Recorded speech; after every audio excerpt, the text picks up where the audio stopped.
Opinion Tamil பார்வையாளர் அனைவருக்கும் வணக்கம். நான் உங்கள் யாசேர். தமிழ்நாட்டில் இருக்கக்கூடிய எல்லா நிகழ்ச்சியிலையுமே ஆரம்பத்தில் தமிழ்தாய் வாழ்த்து பாடல் கட்டாயம் அப்படின்னு சொல்லி விஜய் அவர்கள் நேற்றைக்கு ஒரு தீர்மானத்தை கொண்டு வந்தார். டூ அட்ரஸே இல்லாத இந்த தீர்மானம் என்பது ஒரு வெத்து பேப்பர் அப்படின்றதான் எல்லோருமே இன்னைக்கு அந்த தீர்மானத்தின் மீது வைக்கக்கூடிய ஒரு பார்வை. இந்த சூழலில் இவர் கொண்டு வந்த தீர்மானத்தை ஆதரித்து பேசின ஒரு அமைச்சரே மறுநாளே பார்த்தீங்க அப்படின்னா அந்த தீர்மானத்தை காலில் தூக்கி போட்டு மிதிச்சிருக்கிறார். இது மட்டுமல்ல, கோர்ட்லையும் இந்த தீர்மானத்தை ஒட்டி பாஜக விஜய் ஆட்சிக்கு மிகப்பெரிய ஒரு ஆப்பை வச்சுட்டாங்க. விஜய் போட்ட அந்த தீர்மானத்தை மீறின அந்த அமைச்சர் யாரு? கோர்ட்ல பாஜக அப்படி என்ன ஆப்பு வச்சாங்க? தமிழ்நாடு அரசுக்கு ஒரு சுற்றறிக்கையை ஒன்றிய பாஜக அரசு ஆகஸ்ட் 15 வச்சு அனுப்பியிருக்கிறாங்க. அதை விஜய் அவர்கள் மூடி மறைச்சிட்டு இருக்கிறாரு. அது என்ன உள்ளிட்ட பல்வேறு விஷயங்களை இந்த வீடியோவில் விரிவாக பார்க்கலாம். இந்த வீடியோவை முழுமையாக பாருங்க. மறக்காமல் என்னுடைய ஒப்பீனியன் தமிழ் சேனலை சப்ஸ்கிரைப் பண்ணிக்கோங்க.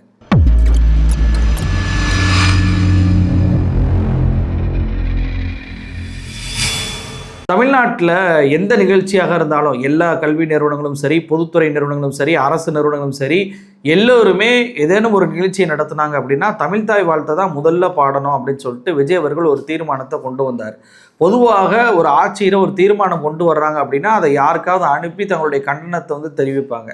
ஆனால் விஜய் அவர்கள் கொண்டு வந்த இந்த தீர்மானம் என்பது நாங்கள் யாருக்குமே அனுப்ப மாட்டோம், எங்களுக்கு இங்கேயே வச்சுக்கிறோம் அப்படின்னு சொல்லிட்டு சபாநாயகரே அறிவித்தது உலக வரலாற்றில் இது வரைக்கும் கேள்விப்படாத ஒரு விஷயமாக இருந்துச்சு. அப்போ அப்படிப்பட்ட ஒரு தீர்மானம் என்பது, டூ அட்ரஸே இல்லாத ஒரு தீர்மானம் என்பது ஒரு காகிதத்திற்கு சமம் தான் அப்படின்றதான் இன்னைக்கு எல்லோருமே அதை பார்த்துட்டு இருக்கக்கூடிய சூழல்ல ஏன் இந்த தமிழ்தாய் வாழ்த்துக்கு இவ்வளவு முக்கியத்துவம் கொடுக்குறோம்? அரசாணைகள் நமக்கு வந்தது அத்தனையுமே மிகப்பெரிய போராட்டங்களுக்கு பின்பு தான் வந்திருக்கு அப்படின்றத நம்மளால் அந்த வரலாறை திருப்பி பார்க்கும்போது தெரிஞ்சுக்கிற முடியுது. ஒரு அரசாணையை கலைஞர் அவர்கள் வெளியிடுறாரு. இனிமே தமிழ்நாட்டில் எந்த நிகழ்ச்சி நீங்கள் நடத்தினாலுமே தமிழ்தாய் வாழ்த்தை பாடணும் அப்படின்னு சொல்லி அறிவிப்பு பண்ணுறாரு. அதுக்கப்புறம் ஸ்டாலின் அவர்கள் என்ன அரசாணையை கொண்டு வர்றாரு? ஜெயந்தனர் அவர்கள் எந்திரிச்சு நிற்க மாட்டுறாரு தமிழ்தாய் வாழ்த்து பாடலுக்கு அப்படின்னு சொல்லி ஒரு சர்ச்சையாகுது. கோர்ட்டுமே அதை எந்திரிக்க தேவையில்லைன்னு சொல்கிறாங்க. உடனடியாக ஸ்டாலின் அவர்கள் ஒரு அரசாணையை வெளியிடுறாரு. எல்லோருமே எழுந்து நிற்கணும், மாற்றுத்திறனாளிகளை தவிர. அது போக அவர் சொல்லக்கூடிய ரொம்ப முக்கியமான விஷயம் என்ன அப்படின்னா, அந்த அரசாணையில் என் கையில் இருக்கு, இதில் தமிழ்தாய் வாழ்த்து முதலில் பாடுவது என்பது ஊக்குவிக்கப்படும் அப்படின்ற வார்த்தை சேர்த்திருக்கப்பட்டிருக்கு. அப்போ இந்த அரசாணையை வைத்தே தமிழ்தாய் வாழ்த்து பாடலை தான் முதல்ல பாடணும் அப்படின்னு சொல்லிட்டு விஜய் அவர்களால் அறிவிக்க முடியும். ஆனால் எதற்காக தீர்மானம் கொண்டு வந்தார் அப்படின்றது எனக்கும் தெரில. ஒரு ஆர்டரை போட்டு, அரசாணையை போட்டு, எனக்கு கீழே இருக்கக்கூடிய மாநில மக்கள், நிறுவனங்கள், தனியார் அமைப்புகள், கல்லூரிகள், பல்கலைக்கழகங்கள் எல்லாருமே இதை பின்பற்றணும் அப்படின்னு சொல்லிட்டு அரசாணை போட்டது தான் இது வரைக்கும் வரலாறாக இருக்குது. யாருமே ஒரு தீர்மானத்தை போட்டு ஐயா இதெல்லாம் நீங்கள் நடைமுறைப்படுத்துங்க அப்படின்னு சொல்லி கெஞ்சுற மாதிரி இது வரைக்கும் எந்த சிஎமும் பண்ணதே கிடையாது, விஜய் அவர்களை தவிர. சரி, இப்படி ஒரு தீர்மானத்தை இவர் கொண்டு வந்துட்டார். டூ அட்ரஸே கிடையாதுல்ல. இந்த தீர்மானத்தையே இன்னைக்கு இவங்க அமைச்சரவையில் இருக்கக்கூடிய ஒரு அமைச்சரே மீறி இருக்கிறார். யாரு தெரியுமா? காங்கிரஸ் உடைய சுற்றுலாத்துறை அமைச்சராக இருக்கக்கூடிய ராஜேஷ்குமார். இன்னைக்கு ஒரு நிகழ்ச்சி நடக்குது. சென்னை YMCA உடற்கல்வியியல் கல்லூரியில் ஒரு விழா நடக்குது. அமைச்சர் போய் அதில் கலந்துக்கிறாரு. இதில் முதல் பாடலாக பார்த்தீங்கன்னா கிறிஸ்தவ அந்த நிறுவனம் என்பதனால கிறிஸ்தவ ஜெபம் என்பது பாடியிருக்கிறாங்க. அதன் பின்பு இரண்டாவதாக தமிழ்தாய் வாழ்த்து என்பது பாடியிருக்கிறாங்க. இப்போ அமைச்சர்கிட்ட போய் கேட்குறாங்க, என்னங்க நீங்கள் தான் தமிழ்தாய் வாழ்த்தை முதல்ல பாடணும் கட்டாயம்னு சொல்லிட்டு நேற்றுக்கு தான் தீர்மானம் போட்டீங்க, இன்றைக்கி மறுநாளே நீங்கள் மீறுறீங்களே அப்படின்னு சொல்லி கேட்கும்போது அவர் என்ன தெரியுமா சொல்லியிருக்கிறாரு? அதாவது அரசு அலுவலகங்கள்லையும் அரசு பள்ளிகள், பொதுத்துறை நிறுவனங்கள் இதில் மட்டும்தான் பாடணும்னு சொல்லியிருக்கே தவிர எல்லாரும் எல்லா இடத்துலையும் பாடணும்னா கட்டாயம் இல்லைங்க அப்படின்னு சொல்லியிருக்கிறார். ஆனால் அமைச்சர் சொல்வது தவறாக இருக்கிறது. விஜய் அவர்கள் தன்னுடைய CMO பக்கத்தில், சீஃப் மினிஸ்டர் ஆஃப் தமிழ்நாடு அப்படின்ற அந்த முகநூல் பக்கத்திலேயே ஒரு பதிவை போட்டிருக்கிறார். அந்த பதிவை உங்களுக்கு நான் காட்டுறேன் பாருங்க. அந்த பதிவில் என்ன போட்டிருக்கிறாரு? தமிழ்தாய் வாழ்த்து பாடலை தமிழ்நாட்டில் அமைந்திருக்கும் அனைத்து கல்வி நிறுவனங்கள், பல்கலைக்கழகங்கள், அரசு அலுவலகங்கள், பொதுத்துறை நிறுவனங்கள் உள்ளிட்ட பொது அமைப்புகளின் நிகழ்ச்சிகளும் நிகழ்வு தொடங்குவதற்கு முன் கட்டாயம் முதலில் பாட வேண்டும் என்று தனி தீர்மானத்தை முன்மொழிந்து உரையாற்றினார் அப்படின்ற அந்த ஸ்டேட்மெண்ட் விஜய் அவர்களே வெளியிட்டிருக்கிறார்.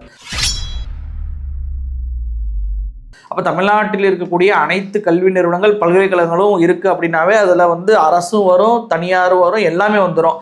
அப்போ இன்னைக்கு அமைச்சர் ராஜேஷ்குமார் கலந்து கொண்ட நிகழ்வுல தமிழ்த்தாய் வாழ்த்து பாடல் என்பது 2வதாக பாடப்பட்டிருக்கு. இதில் நான் அந்த கல்வி நிறுவனத்தெல்லாம் குறை சொல்ல மாட்டேங்க. ஏன்னா காலம் காலமாக சிறுபான்மை அமைப்பினருடைய பள்ளிகளாக இருக்கட்டும், நிறைய பள்ளிகளில் இந்த கடவுள் வாழ்த்து, ஜெபம் பாடல் அப்படின்ற பாடல்கள்லாம் வழக்கமாக பாடிட்டு வர்றதா, அது தப்பு இல்லை. ஆனால் ஸ்டாலின் அவர்கள் வெளியிட்ட அந்த அரசாணையை நான் உங்களுக்கு காமிச்சேன். அதில் இந்த மாதிரி பிரச்சனை வந்துடும் அப்படின்றக்காண்டி தான் தமிழ்த்தாய் வாழ்த்து முதலில் பாடுவதற்கு ஊக்குவிக்கப்படும் அப்படின்ற வார்த்தையை பயன்படுத்தினார். எங்கேயுமே கட்டாயம் அப்படின்றது இல்லவே இல்லை. ஆனால் இவங்க என்ன பண்ணிட்டாங்க, கட்டாயம் பாட வேண்டும் அப்படின்ற அந்த வார்த்தையை பாடினதுனால இன்னைக்கு அந்த கடவுள் வாழ்த்தாக ஜெப பாடல்லேருந்து பல்வேறு பாடல்களை பாடக்கூடிய அந்த பள்ளிகளுமே அவங்களுடைய பாடலுக்கு முக்கியத்துவம் கொடுப்பதை காட்டிலும் தமிழ்த்தாய் வாழ்த்து முதல்ல முக்கியத்துவம் கொடுத்து ஃபஸ்ட்டு பாடணும் அப்படின்ற கட்டாயத்திற்கு தள்ளுறாங்க. நம்ம தமிழ்த்தாய் வாழ்த்து பாடலை முதலில் பாட வேண்டும், அங்கீகரிக்கணும் என்பது எதற்காக நம்ம பண்ணோம் அப்படின்னா, வந்தே மாதரம் பாடலை திணிக்கிறாங்க, நம்ம தமிழ்த்தாய் வாழ்த்தை 3வது தள்ளுறாங்கன்றக்காண்டி தான் முதல்ல பாடணும்னு சொல்லிட்டு நம்ம கோரிக்கை வச்சது. ஆனால் இது எப்படியாக மாறுது அப்படின்னா, காலம் காலமாக சிறுபான்மை மக்கள் நடத்தக்கூடிய அந்த பள்ளி கல்லூரிகளுக்கும் பிரச்சனையாக இது மாறுகிறது அப்படின்றத இன்னைக்கு விஜய் அவர்கள் போட்ட ஒரே நாள்லேயே இந்த தீர்மானம் காட்டி கொடுப்பதாக மாறி இருக்கிறது. அப்போ எவ்வளோ பெரிய சிக்கலை உருவாக்குது பாருங்க. இன்னைக்கு அந்த கல்லூரியை நோக்கி தமிழ்நாடு அரசுடைய தீர்மானத்தை மீறி விட்டார்கள் அப்படின்ற அந்த பேச்சு இப்போ எழுதா இல்லையா? அப்போ எப்படிப்பட்ட ஒரு சூழ்நிலைக்கு எல்லோரையும் விஜய் தள்ளி இருக்கிறார் பாருங்க. அப்போ அமைச்சரே போட்ட தீர்மானத்தை இங்கே மீறி இருக்கிறார் அப்படின்றது தெரிஞ்சு போச்சா? அடுத்து கோர்ட்டில் பாஜக ஒரு ஆப்பை இறக்கிட்டாங்க. என்ன கேஸ் அது அப்படின்னா, தமிழ்த்தாய் வாழ்த்து பாடலை தான் முதல்ல பாடணும், அதுக்கப்புறம் தான் மற்றதெல்லாம் பாடணும் அப்படின்னு சொல்லிட்டு ஒருத்தர் கேஸ் போட்டார் சென்னை உயர்நீதிமன்றத்தில். இதை விசாரணைக்கு நேற்று வந்தபோது ஒன்றிய பாஜக அரசு மனு தாக்கல் பண்ணுறாங்க. அதில் என்ன குறிப்பிட்டிருக்கிறாங்க அப்படின்னா, தேசிய கீதத்திற்கு முன்பு தேசிய பாடலான வந்தே மாதரத்தை பாட வேண்டும் என்று தான் நாங்கள் சொல்லியிருக்கிறோமே தவிர, மாநில பாடலான தமிழ்த்தாய் வாழ்த்தை நாங்கள் கடைசியில் தான் பாட வேண்டும் என்று எந்த வற்புறுத்தலும் பண்ணவே இல்லைன்னு இருக்கிறாங்க. அப்போ வற்புறுத்தலே பண்ணாமல் தான் விஜய் அவர்கள் தன்னுடைய பதவியேற்பு விழாவிலிருந்து, தன்னுடைய அமைச்சர்கள் பதவியேற்பு விழாவிலிருந்து இப்போ கடைசியாக மனோன்மணியம் சுந்தரனார் பல்கலைக்கழகத்தில் ஆளுநரால் அந்த வந்தே மாதரம் பாடலை முதல்ல பாடியிருக்கிறாங்களா? தமிழ்த்தாய் வாழ்த்தை 3வது தள்ளியிருக்கிறாங்களா? அதான் ஒன்றிய அரசு வற்புறுத்தவே இல்லைன்னு சொல்லிட்டு இன்றைக்கி ஸ்டேட்மெண்ட் கொடுக்குறாங்களே. அப்போ இதுதான் ஒன்றிய அரசுடைய ஸ்டேட்மெண்ட் அப்படின்னா, விஜய் அவர்கள் வற்புறுத்தாமையே அடிமையாகி விட்டார், வற்புறுத்தாமே ஒன்றிய அரசு எதிர்க்க வேணாம், அவங்க சொல்றதை செஞ்சுட்டு போங்கன்ற நிலைக்கு வந்து விட்டார் அப்படின்னு சொல்லி எடுத்துக்கலாமா? ஏன்னா மனோன்மணியம் சுந்தரனார் பல்கலைக்கழகத்துடைய துணைவேந்தரே சொன்னாரே, ஆளுநர் எங்களுக்கு இதை தான் செய்யணும்னு சொல்லியிருக்கிறார், இல்லைன்னா நடவடிக்கை எடுக்கணும் அப்படின்னு சொல்லியிருக்கிறாரு. அப்போ விஜய் அரசு என்ன பண்ணுச்சு? ஒண்ணுமே பண்ணலையே. ஏன் அப்பவே சொல்லியிருக்கலாமே, ஒன்றிய அரசு வற்புறுத்தவே இல்லை, வலியுறுத்தவும் இல்லை, நீங்கள் கட்டாயம் கிடையாதுன்றப்ப தமிழ்த்தாய் வாழ்த்தை முன்னாடி பாடுங்கன்னு சொல்லியிருக்கலாம். ஆனால் அப்பெல்லாம் வாய மூடி இருந்துட்டு இன்னைக்கு தனி தீர்மானம் என்பதை போல சொல்கிறாங்க. இப்போ ஒன்றிய அரசு சொல்லக்கூடிய வார்த்தை விளையாட்டில் 2 விஷயம் இருக்குது. அவங்க என்ன சொல்கிறாங்க, நாங்கள் கடைசியாக தமிழ்த்தாய் வாழ்த்து பாடலை பாட வேண்டும் என்று வற்புறுத்தவில்லை அப்படின்றாங்கல்ல. ஆனால் முதல்ல அவங்க பாடிக்கிறலாம் என்ற அனுமதியை கொடுத்தாங்களா அந்த வார்த்தையில் அப்படின்னு கேட்டால் அது இல்லவே இல்லைங்க. கோர்ட்டில் வெறுமனை கடைசியாக நாங்கள் வற்புறுத்தல் தான் சொல்கிறாங்களே தவிர முதல்ல நீங்கள் பாடிக்கிறலான்ற வார்த்தை சொல்லலை. அப்போ பாஜக ரெட்டை விளையாட்டு விளையாடுது அப்படின்றத நம்மளால் புரிஞ்சுக்கிற முடியுதுல்ல. இப்போ ஸ்டாலின் அவர்கள் ஒருவேளை முதலமைச்சராக இருந்தால் என்ன மாதிரியான ரியாக்ஷன் நடந்திருக்கும் நம்ம தமிழ்நாட்டில்? ஆனால் விஜய் அவர்கள் இருப்பதனால தான் இன்னைக்கு 2 அட்ரஸே இல்லாத ஒரு தனி தீர்மானத்தை போட்டு அதை ஆளுநருக்கு நம்ம அனுப்ப மாட்டோம், எதுக்குமே அனுப்ப மாட்டோம். அதனால தான் கூட்டணி கட்சிகள்லேருந்து திமுகலேருந்து அத்தனை பேருமே ஒரு சட்டமாக இதை கொண்டு வாருங்கள் அப்படின்னு சொல்லி திரும்ப திரும்ப சொன்னாங்க. ஆளுநர் அதற்கு ஒப்புதல் கொடுக்குறாரு, ஒப்புதல் கொடுக்காம போறாருன்றதெல்லாம் 2வது கட்டம். முதல்ல ஒரு சட்டத்தை விஜய் அவர்கள் கொண்டு வந்தாரு, ஒன்றிய அரசுக்கு எதிராக கொண்டு வந்திருக்கிறார், தமிழ்த்தாய் வாழ்த்துக்கு ஆதரவாக கொண்டு வந்திருக்கிறார்ன்ற ஒரு எதிர்ப்பை நீங்க பதிவு பண்ணலாம்ல, ஒரு ஸ்டேட்மெண்ட்டை நீங்க கொடுக்கலாம்ல. ஆனா அதை கூட விஜய் அரசு பண்ணவே இல்லை.